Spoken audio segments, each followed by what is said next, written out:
akong trabaho, dili bukat apan dakog sweldo. Igani ato nakakaon na akong maayo, ug nakahulog pa ako sa bangko. Wala madugay nakapalit ako kung auto, segunda mano apan kiniluho. Maoy gamiton ko sa pagpamasyo, uban sa siksik ko nga trato.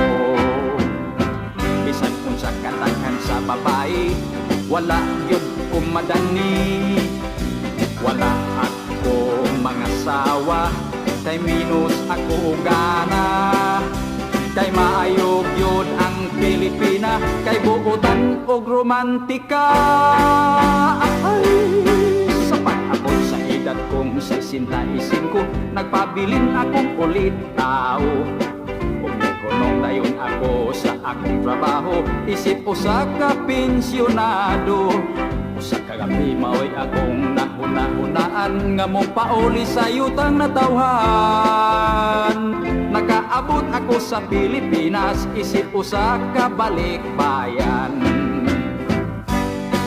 Walang kanto ng titog usa ka semana, nahigugma ako og dalaga. Og ipahayagan ko dayon sa akong gugma, og wala niya ako paghiyasa. Kung nagpagkasal dayon ako kaniya, aron sugdan ang among romansa. Bisan siya og dili titulada, way balik kay puno akong bulsa. Panahong mo tukar akong riyoma, hilot-hiloton ang akong paa.